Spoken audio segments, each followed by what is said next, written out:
My name is Emily. I am 22 years old, and this is the story of the night my own mother turned my life into her idea of a joke. It started with a road trip that was supposed to be family bonding. Instead, it became the moment everything between us snapped. We had crossed the state line hours earlier when we pulled into a lonely gas station off the highway. The sky was already sliding into dark, and I remember thinking I just needed to survive this trip, smile through the comments, and get back to campus. My mom killed the engine, turned around in her seat, and smiled at me in that fake, sugary way she used whenever she was about to say something awful. "Let's see if she can come back," she laughed. My brother laughed with her. They all laughed. And then, they drove away. One second, I was grabbing my backpack from the back seat. The next, their taillights were shrinking into the distance while my feet stayed glued to the concrete. My mom thought it was funny to leave me stranded in another state. I did not even hear my own scream at first. It was swallowed by the roar of passing trucks and the buzzing fluorescent lights overhead. A few hours later, their faces would go pale when the police showed up at their door.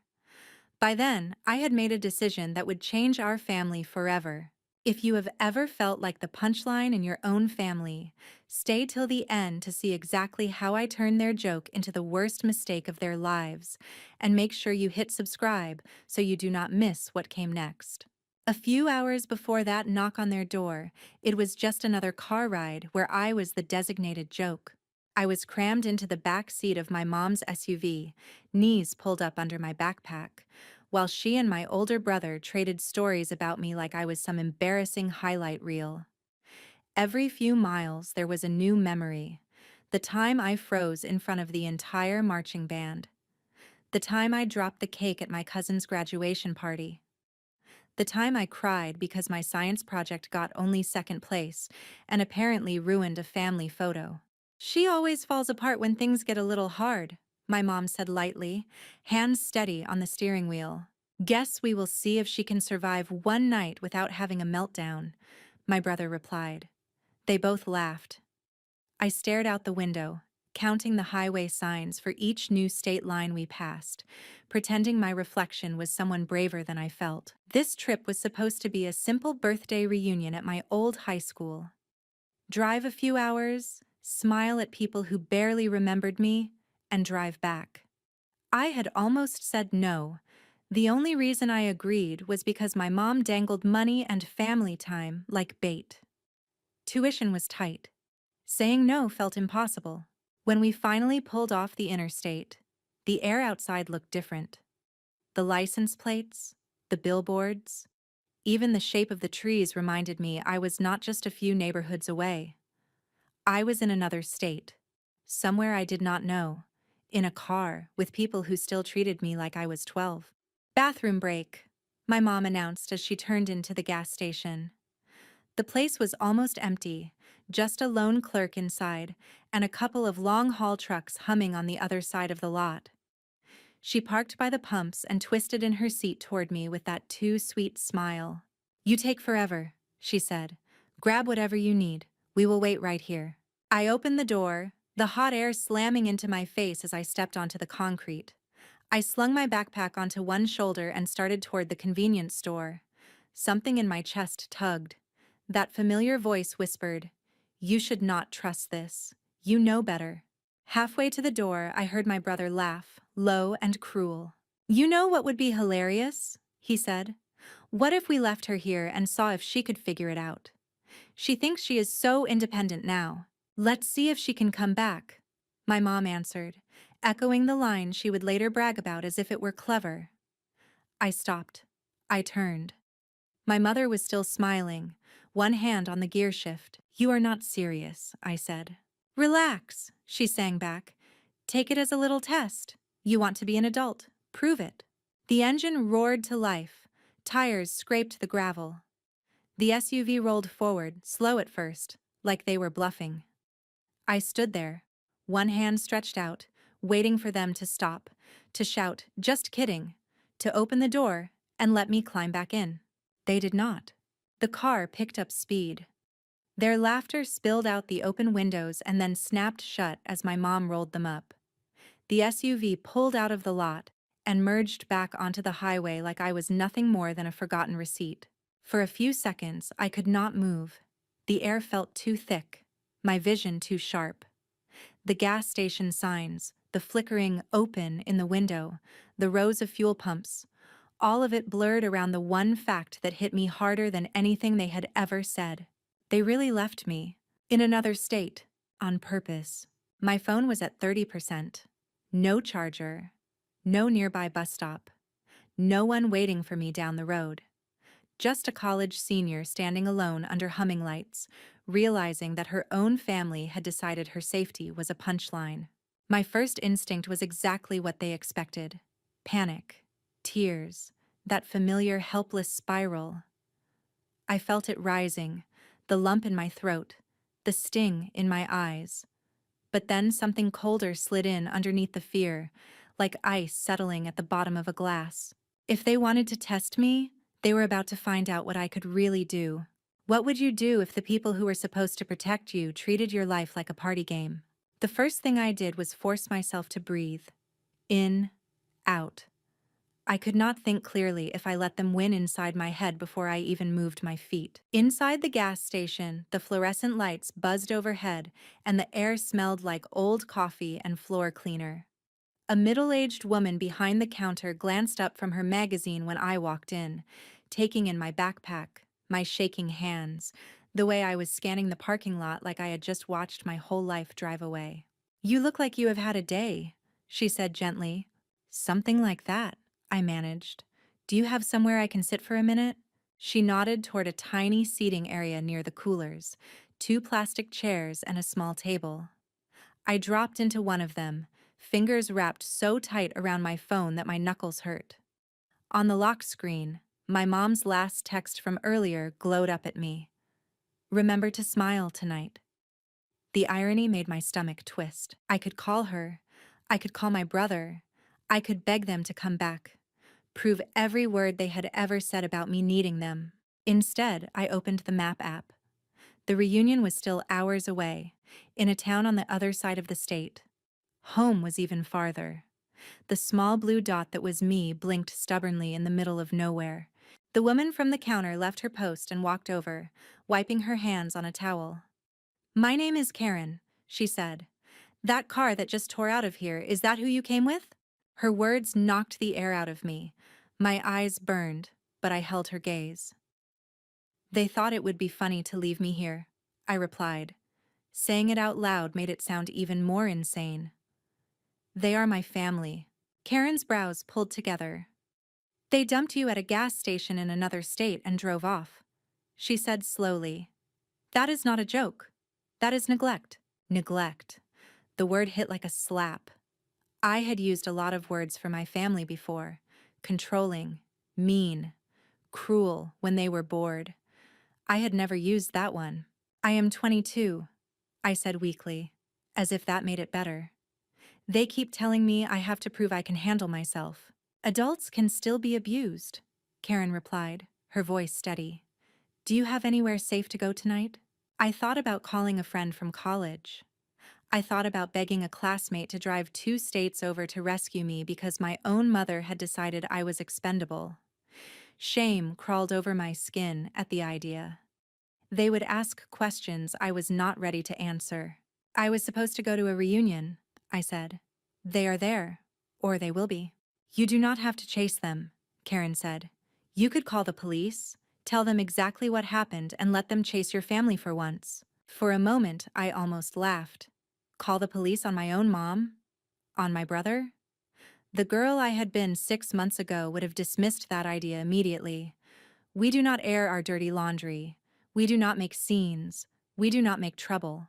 But then I pictured my mom's face when she spun that steering wheel. The cheap thrill in her eyes. The way my brother's laugh had bounced off the glass as if he were watching a prank video instead of real life. They counted on me to keep their secrets, to swallow the hurt quietly, to keep coming back no matter how many times they pushed me away. What would I even say? I asked, more to myself than to Karen. "You tell them the truth," she said simply. That you were left here on purpose with no way to get home. That you do not feel safe with them. They can decide what to do next. Something shifted inside me. This was not about tattling. It was about finally letting someone bigger than our messed up little triangle see what was actually happening. Is there a station nearby? I asked. Karen nodded. About 10 minutes down the road. My friend Jack works at the auto shop next door. He is trustworthy. I can ask him to drive you there. The old version of me would have hesitated, worried about being a burden, worried about making a fuss. This version of me was standing in a gas station in another state because my mom wanted to see if I would still crawl back. Okay, I said, feeling my voice harden. Call Jack. While she dialed, I opened my messages and scrolled to my mom's contact. My thumb hovered over the call button. Instead, I tapped block caller and watched her number slide off my screen. If she wanted to see whether I could come back, she was about to find out what it looked like when I chose not to. Jack arrived in a faded pickup truck that rattled slightly when he cut the engine. He stepped out, wiping his hands on a shop rag, grease still smudged along his wrists. Karen met him halfway across the lot, gesturing toward me like I was something fragile but important. "This is the girl I called about," she said. "Her family left her here." Jack's eyes widened just enough to betray his shock before he covered it with a calm nod. "You all right?" he asked me. I swallowed, shoulders squared. "Not really," I said. "But I will be." He nodded again, like that was the answer he had hoped for. "The sheriff's office is a 10-minute drive. Hop in.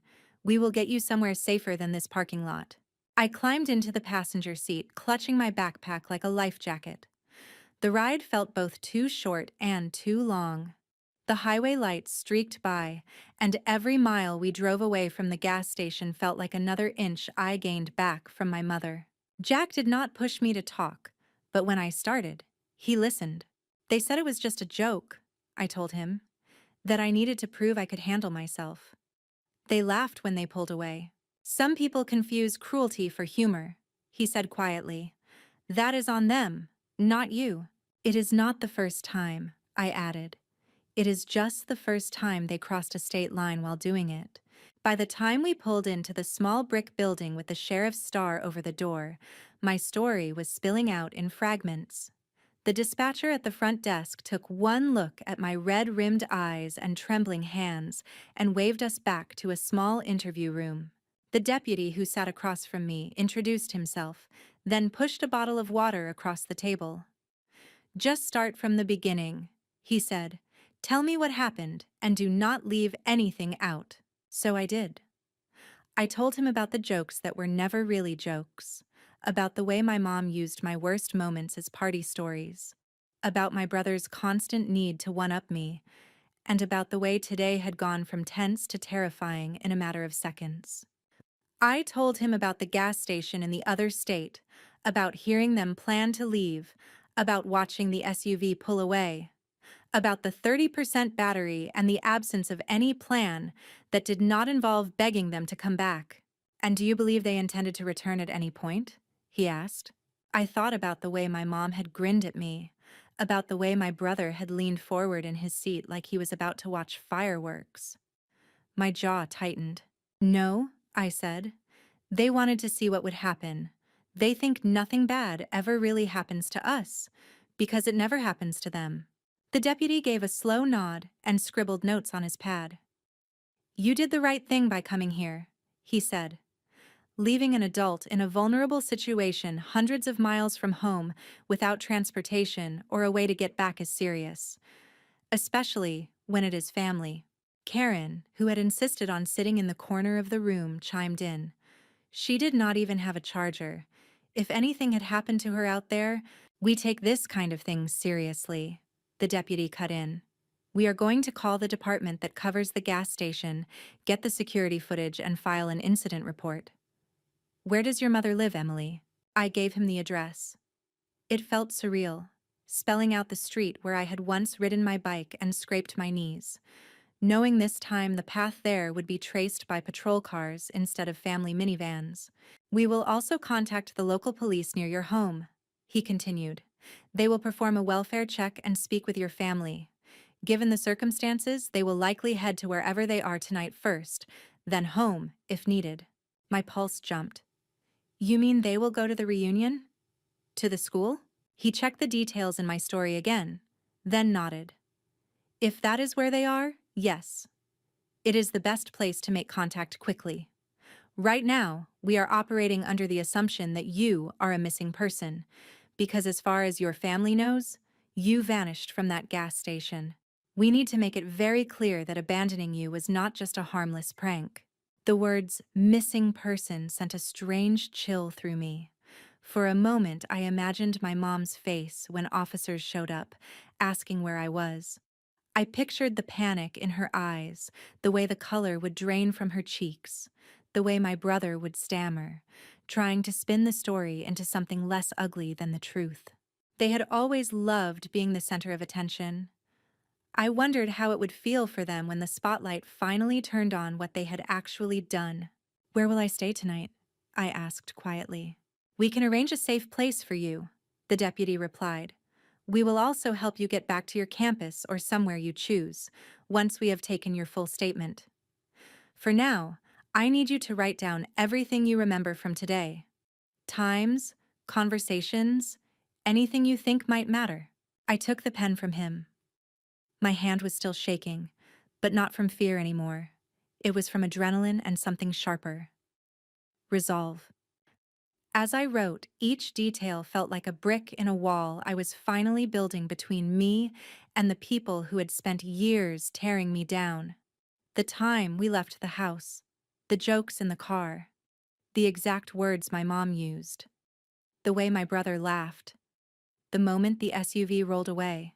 This is not about revenge, I told myself under my breath. This is about the truth. But deep down, I knew both could be true.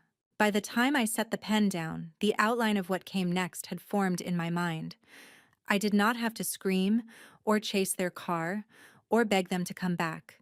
I just had to let the reality of what they did echo through a place they cared about more than me. Their reputation. Let them explain to the police why their daughter was sitting in a sheriff's office in another state while they danced at a party and told everyone we were a happy family. By the time I finished writing, my wrist ached, and the clock on the wall had crept past midnight. The deputy stepped out with my statement to make some calls, leaving me alone in the small room with my thoughts.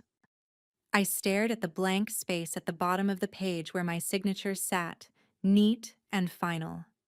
Somewhere, my mom still believed this was just a wild story she would retell at holidays. Remember when we left Emily at that gas station and she totally freaked out? Everyone would laugh, and I would sit there, shrinking into my chair. Not this time. When the deputy came back, he carried a different kind of energy with him. His jaw was tight, and there was a printout in his hand. They located your family, he said, sitting down opposite me again. The local officers just arrived at the reunion. They confirmed your mother and brother are there. They were surprised to see the police. I could not help it. A small, humorless smile tugged at the corner of my mouth. I bet they were. He glanced at his notes. Do you want to know what happened when they walked in? Every part of me screamed yes, but I forced my voice to stay calm. Only if it is part of the report, I said. He almost smiled back. They documented the interaction so I can summarize. He looked down at the page. The officers entered the school gym, approached your mother, and asked if she knew where you were. She told them you had stepped out for a moment and that you were probably on your way. When they informed her you had filed a report from another state and were currently listed as missing, witnesses say she went pale. Your brother tried to interrupt, insisting it was all a harmless prank. I closed my eyes for a second, picturing it. The balloons, the music, the clusters of former classmates in their best outfits. And then officers stepping into the middle of all that shine, asking about the daughter they had left behind like she was luggage. Did they admit to leaving me? I asked. The deputy nodded slowly.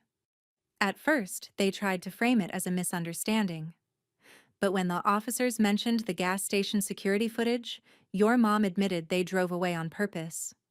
She said you were an adult, and she thought you would figure it out and meet them there. A familiar mix of anger and disbelief bubbled in my chest.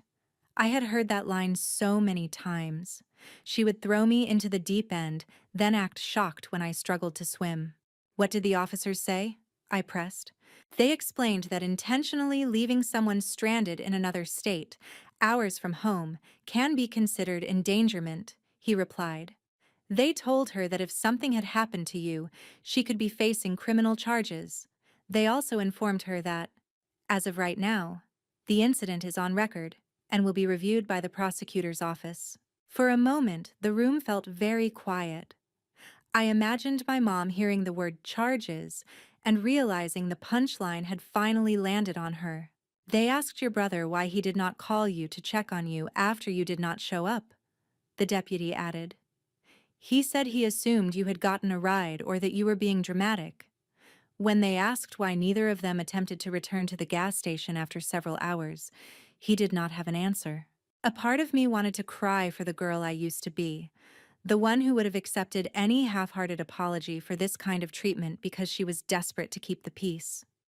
Another part of me felt something like justice for the first time. So what now? I asked. Now, he said.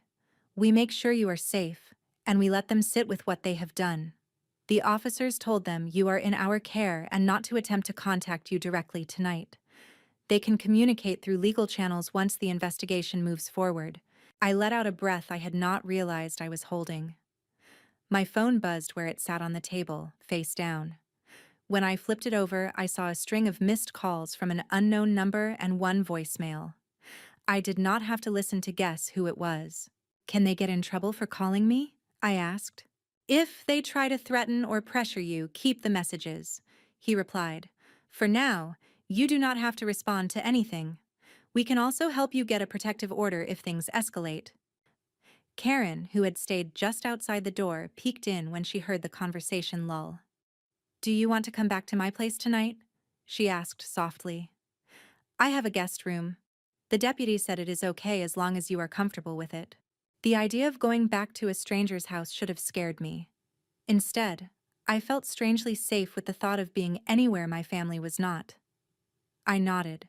Yes, I said. I do not want them to know exactly where I am.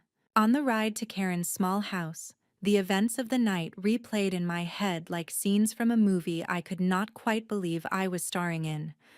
My mom's grin at the gas station, the taste of panic in the back of my throat, the steady scratch of my pen across the deputy's form, the image of officers stepping into the reunion, cutting through the fake smiles and polite conversations with three simple words. Where is Emily? I pressed my forehead against the cool window and whispered to myself. They wanted to see if I could come back. Fine. Now they can see what it feels like when I choose to walk away. In the glow of the streetlights, another thought surfaced, sharp and clear. This story was no longer just about what they did to me. It was about what I was going to do with it. I was done being their silent punchline. If they cared more about their reputation than my safety, then that was exactly where they were going to feel this. And this was only the beginning. I did not sleep much at Karen's house. Her guest room was small but clean, with a quilt that smelled faintly of laundry detergent and lavender. She left the door cracked open in case I needed anything, a simple gesture that felt more protective than most things my own family had done in years. I lay on my back staring at the ceiling, my phone on the pillow beside me. More missed calls, more texts from unknown numbers. One voicemail transcribed on the screen. We need to talk. Call me back right now. No apology. No, are you safe? Just urgency because, for once, they were not in control. I put the phone on airplane mode and stared into the dark. Somewhere, my mom was spinning a story, trying to make herself the victim. The misunderstood parent, the overdramatic daughter, the police who overreacted. I knew her well enough to predict every line. What she had never prepared for was this: the moment I stopped backing her version of events. By the time the sun bled through the curtains, my stomach was tight with a different kind of nervousness. Not fear, anticipation. The deputy was coming back to take me to the campus town while the other department finished their interviews with my family. There would be follow-up, paperwork, maybe court. It all sounded terrifying and exhausting. It also sounded final. At the station later that morning, the deputy handed me a disposable cup of coffee and a folder. "Emily," he said, "I want you to understand what happens now. The other department submitted their preliminary report. We have your statement, the gas station footage, and multiple witness accounts from the reunion." "Witnesses?" I repeated. He nodded. "Your mother made a scene when the officers arrived. There were plenty of people around. Some of them recorded parts of the interaction. A few have already sent those clips in." I imagined classmates I had not seen in years holding up their phones while my mother argued with officers under the school gym lights. Her hair sprayed into place, makeup perfect, voice pitching higher as she realized she could not charm her way out of this one. "Based on what we have," he continued, "this could go beyond a simple welfare check. The prosecutor may consider charges related to endangerment or reckless conduct. I cannot promise anything, but I can tell you this is being taken seriously." A part of me flinched at the word charges. This was still my mom. This was still my brother. We had shared holidays, movie nights, inside jokes. They had also left me by the side of the road like forgotten trash. Both things were true. "What if I do not want them in my life anymore?" I asked quietly. "Does that matter?" "It matters a lot," he said. "You are an adult. You get to decide the level of contact you are comfortable with. We can connect you with resources if you choose to set legal boundaries, protective orders, no contact agreements, counseling referrals. But whatever happens, your safety comes first." For the first time, I let myself picture a future that did not include hearing my mother's voice every week.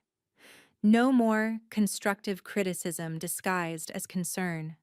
No more being dragged to events to play the role of the awkward, lesser child. No more laughing along when the joke was always me. It felt like grief and relief twisted together. On the drive toward campus, my phone buzzed again when I switched airplane mode off. This time, one of the numbers left a text that made my jaw clench so hard it hurt. "You have gone too far, Emily." "The police? Really? You are making us look insane. Call me back and fix this." No signature. I did not need one. That was my brother's style.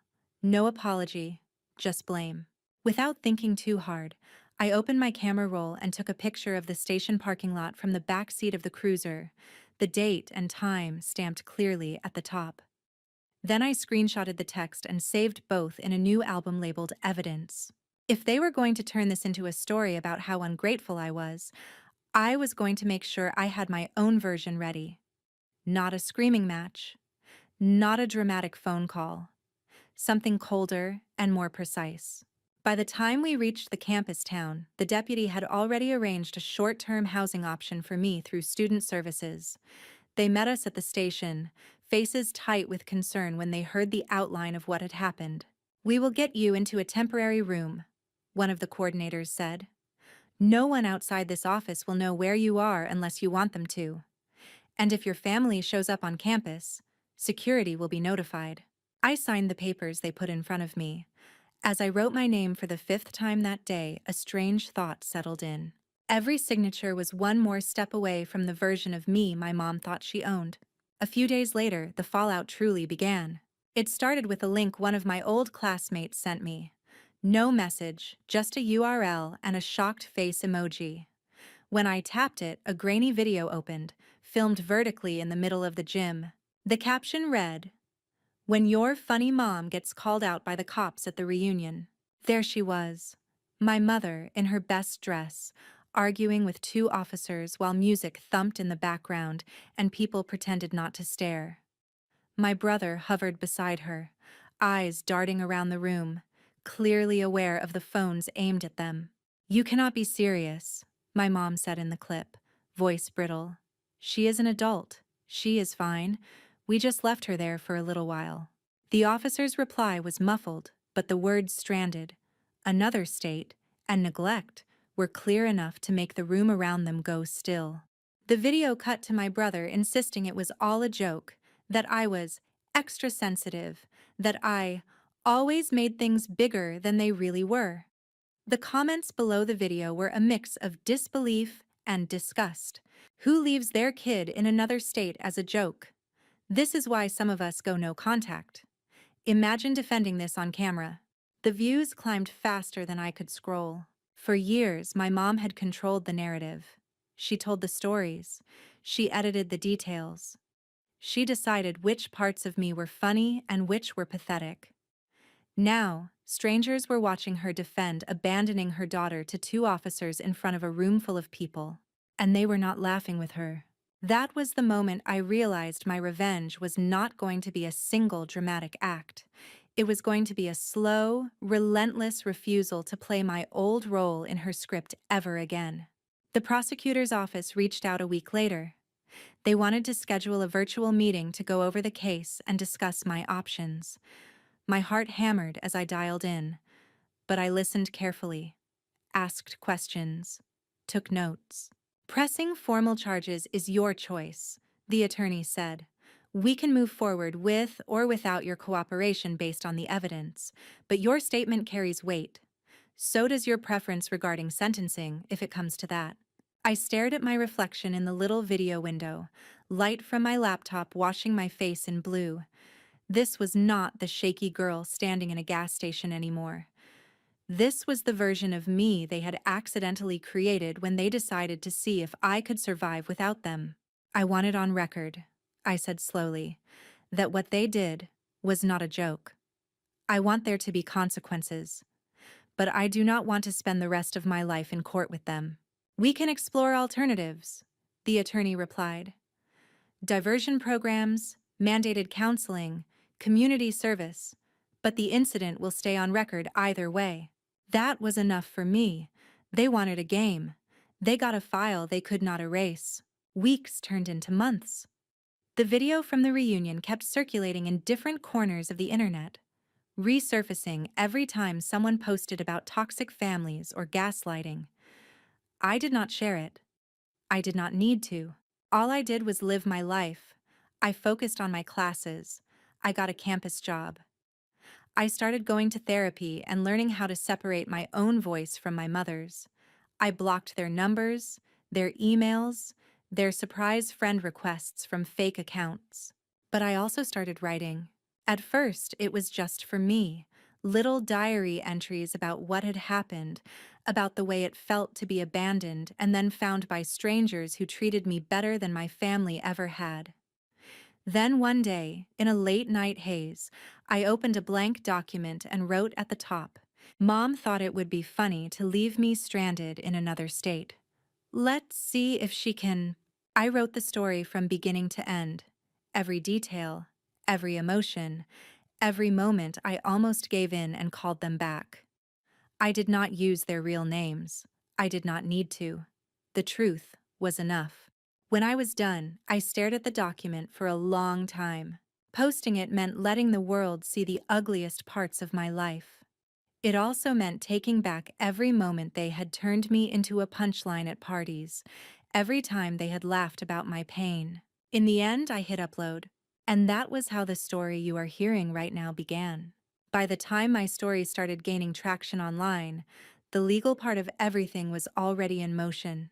Comments poured in from strangers who recognized themselves in my words, people who had been left on highways, abandoned at airports, humiliated in front of their friends, as a joke, people who had been told they were overreacting for not laughing along. For every view the reunion video got, my story got another reader who understood exactly why it was not funny. I did not expect my mom to find it. Not at first. She hated the internet unless it was flattering her. But this was the kind of thing people whispered about, shared in group chats, sent with a, "This sounds like that woman from the reunion," attached. The first time she mentioned it was in a letter. A real, physical letter that showed up at my temporary campus mailbox like it had crawled out of a past life. The outside was neat, my name written in her graceful, practiced handwriting. I knew before I opened it that nothing inside would be simple. "Emily, I saw what you posted. Those were the first words. No hello. No I miss you. Just an accusation dressed as a statement. You have made me look like a monster to the entire town, to the entire internet. People are calling me abusive. They do not know the full story. They do not know how much I have done for you, how much I sacrificed. You took one mistake and turned it into a public execution. I read that line 3 times, my vision sharpening with every word. One mistake. As if this had been a miscalculated joke at a birthday party, not the final straw in a lifetime of cruelty packaged as love. She ended the letter with a twisted apology. I am sorry if you felt abandoned, but you did not have to ruin my life over it. We are family. Family forgives. I folded the letter carefully and slipped it back into the envelope. Then I walked it straight to the campus counseling office and asked them to add it to my file. My therapist read it, exhaled slowly, and looked up at me. This, she said, tapping the page, is exactly what we talk about when we talk about manipulation. She is not apologizing for what she did. She is apologizing for how you felt, and then blaming you for her consequences. I did not cry. Not this time. I had run out of tears for her. I am not writing back, I said. If she wants to talk to someone, she can talk to her lawyer. The prosecutor eventually settled on a deal. My mother would attend mandatory counseling and a family accountability program, complete a set number of community service hours, and accept a formal record of the incident.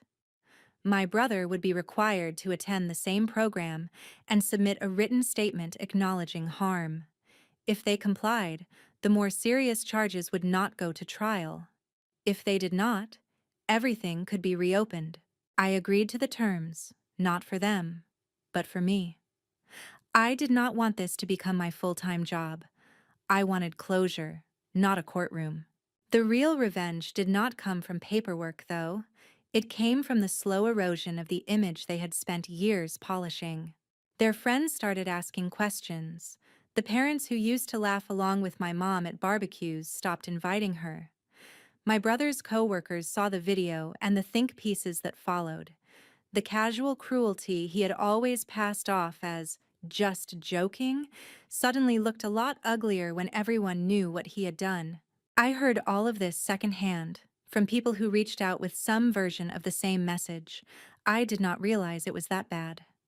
I am sorry I laughed with them. Funny thing about reputations, they shatter quietly and then all at once. Months later, I agreed to one final meeting, not because I wanted reconciliation, but because I wanted to look them in the eyes and say the words I should have said years ago. The room was neutral and bland, a mediation office with soft chairs and a box of tissues in the middle of the table like a centerpiece. The facilitator sat between us. My mom on one side, my brother beside her. Me, alone, on the other. She looked smaller than I remembered. Or maybe it was just that I was finally seeing her without the filter of guilt and obligation. My brother's shoulders were hunched, his usual cocky smirk nowhere to be found. Emily, my mom began, voice trembling, we never meant to hurt you like this. It was a terrible mistake. We thought you would be okay. Stop, I said quietly.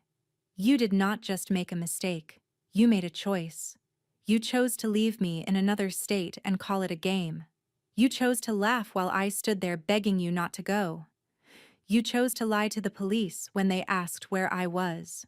She flinched. I was scared, she insisted. They made it sound so serious. I panicked. You panicked when there were consequences, I corrected. Not when you turned the key and drove away from your daughter. My brother finally spoke, voice rough. Look, I know we took it too far. I am sorry, okay? We just wanted to see how you would handle it. You have always acted like we never let you be independent. You were trying to break me, I cut in. And when I did not break the way you expected, you were shocked that anyone cared.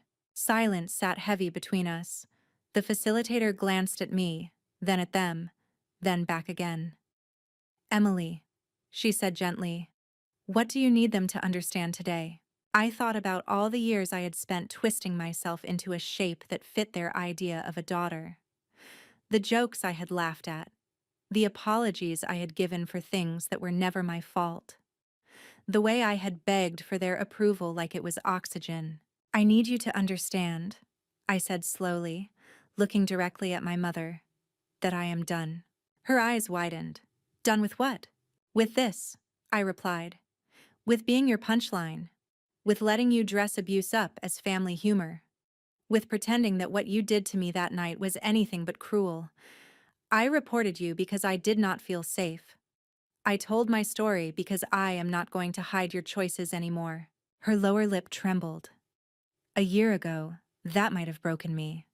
Now I recognized it for what it was. Another performance. We are your family, she whispered. You cannot just walk away from your family. I held her gaze, feeling something inside me click into place like a lock finally sliding shut. You already did, I said. You just did not expect me to keep walking. The facilitator cleared her throat softly. Do you want any future contact with them? She asked. I took a breath. My heart was pounding, but my voice stayed steady. Not right now, I answered. If that changes, it will be on my terms, through my channels. Not surprise visits, not guilt letters, not public scenes. Until then, I want no contact outside of legal communication if necessary. My mom opened her mouth to argue, then closed it again when the facilitator reminded her of the agreement. My brother stared at the table like it might swallow him. When the meeting ended, I stood up first. For a moment, I just looked at them. The woman who had taught me to laugh at my own pain, the brother who had always pushed me further toward the edge to see if I would fall. Then I turned and walked out. The air outside felt different, lighter, sharper, mine. Months later, I would sit down in front of my camera in a tiny apartment paid for by my own job, not their grudging money, and tell the story all over again. I would look straight into the lens and say the words I wished someone had said to me years ago. You are not crazy for wanting to be safe. You are not cruel for refusing to laugh when someone turns your fear into a joke. You are not ungrateful for walking away from people who prove, over and over again, that they do not value your life. My mom thought it would be funny to leave me stranded in another state. She wanted to see if I could come back. I did more than that. I came back stronger, and I did not bring her with me. So I will ask you this. If the people who are supposed to love you treat your safety like a game, would you give them another chance? Or would you walk away too? Tell me what you would do in the comments, and if you want to hear more real stories like mine, do not forget to like this video and subscribe.